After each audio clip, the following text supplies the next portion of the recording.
everybody, this is Matt on Adness TV and today we are gonna talk about the... Sorry. Hola a todos, bienvenidos a Adness TV. Ahora... Et commençons tout de suite par la sortie du Sony FX3. FX3, comme son nom l'indique, qui fera partie de la famille FX, comme la FX9 ou la FX7. C'est vrai que Sony a vraiment envoyé du lourd ces derniers temps. Je pense notamment à la 7S3, je pense notamment à la 7 IV qui va bientôt arriver, et évidemment l'Alpha One The Beast, le top du top.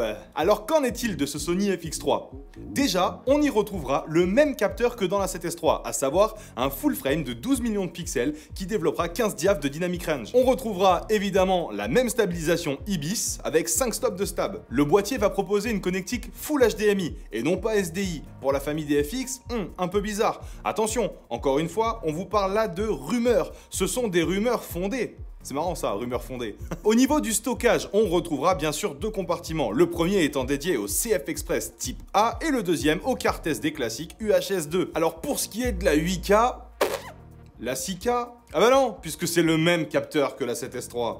Alors bien sûr, on retrouvera la 4K en 120 images secondes. On aura le droit au même autofocus magistral que la 7S3 et le boîtier pourra prendre des photos. Waouh! Mais alors vous allez me dire, mais Matt, c'est un A7S3, quelle est la nouvelle nouveauté? Alors sur le boîtier, un tas de petits trous, de petites attaches pour pouvoir mettre un rig, pouvoir mettre une cage. On y retrouve aussi bien sûr beaucoup de boutons pour customiser. Mais alors qu'est-ce qu'on attend d'une caméra cinéma? C'est vrai quoi, la famille FX représente quand même les caméras cinéma chez Sony. Les filtres ND internes? Eh ben non! L'écran pivotable? Eh ben non! J'espère au moins qu'il sera tactile. La couleur grise? Wow, super! Merci Sony, c'est vraiment...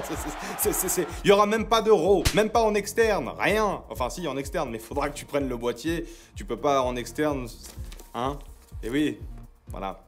Bon, je me casse. Et en plus de ça, le FX3 serait normalement à peu près plus cher de 300 € que le Sony A7S3. Non mais...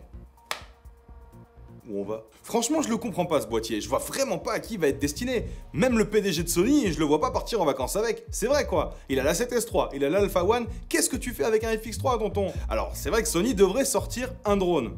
Normalement, bientôt.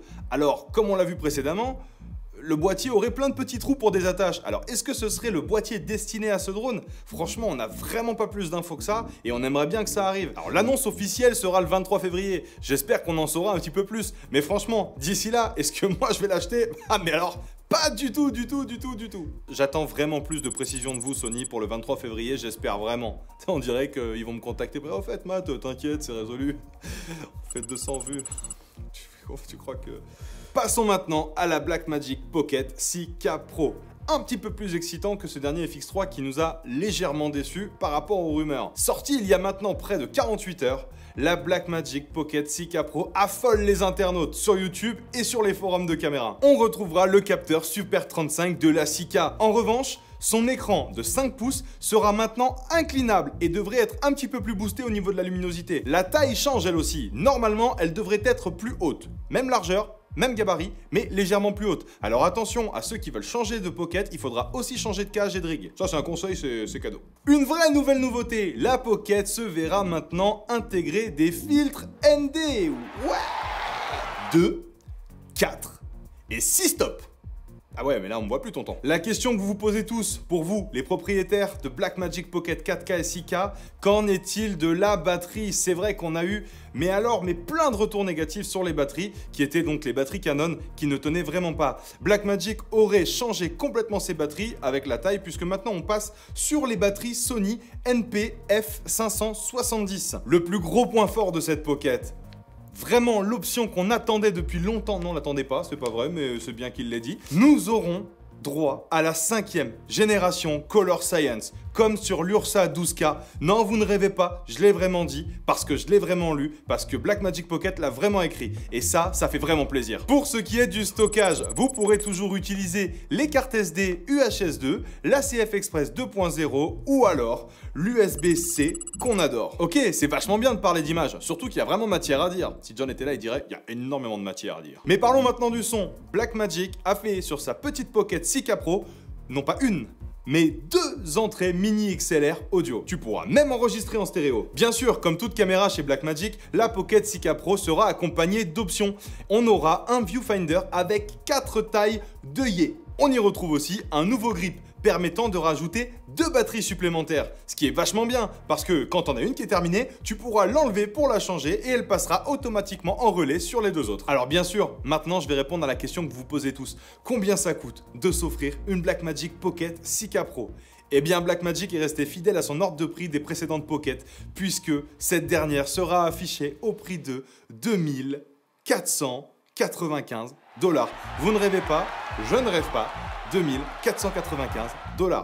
Il faut savoir que l'option du viewfinder sera vendue 495 $, livré avec les 4 œillets pour 495 $. Et le grip, lui, sera proposé à 145 $. Mais il n'y aura pas les batteries dedans. Faut peut-être pas abuser non plus. C'est génial, non? Et vous savez aussi ce qui est génial? Non, vous le savez pas, parce que moi je le sais. Donc moi je vais vous dire ce qui est génial pour que vous aussi vous sachiez ce qui est génial. Ce qui est génial, c'est la mise à jour de toute la gamme Pocket 6K et 4K pour la génération 5 des couleurs. Et elle sera gratuite. Je le répète parce que ça sonne vraiment bien. Gratuite. Alors bien sûr, vous allez me dire, ouais, super, mais on n'est pas sur une nouvelle caméra. Non, c'est vrai. La 6K Pro est plus une upgrade, une amélioration qu'une réelle nouvelle nouveauté. C'est d'ailleurs pour ça qu'on l'appelle la Pocket 6K Pro et pas le nom d'une autre caméra. Alors c'est vrai, il y a quelques petits points que moi aussi j'aurais aimé voir dans cette caméra. L'autofocus, la sortie SDI et le fait de pouvoir mettre les nouveaux objectifs Canon RF. Mais alors franchement, on serait prêt à leur pardonner ces petits oublis parce que vraiment, ce qui est cool chez Blackmagic, c'est qu'ils ont écouté les critiques des consommateurs. Et ça, c'est pas donné à chaque marque. Parce qu'ils ont réglé le problème des batteries, ils ont réglé le problème de l'écran, ils ont réglé le problème des ND filtres. Et ça, franchement, ça fait plaisir, c'est cool. Merci Blackmagic. Alors bien sûr, cette caméra, tout comme la FX3, même question, est-ce qu'on va l'acheter? Bah, évidemment, c'est déjà fait, on en a précommandé 2. Comme ça, on pourra vous faire des réelles comparaisons sur Adness TV. Voilà, c'était Matt dans les nouvelles nouveautés. J'espère que ça vous a plu. Si c'est le cas, mettez le petit pouce. Laissez même un commentaire en disant j'adore Matt. Déjà, ça fait chier Easy et moi, ça me fait vraiment plaisir. Abonnez-vous si c'est pas encore fait, mettez la petite cloche. C'était tout, je vous laisse, les nouvelles nouveautés, terminé. Ciao, ciao, bye bye. Là, tu peux couper.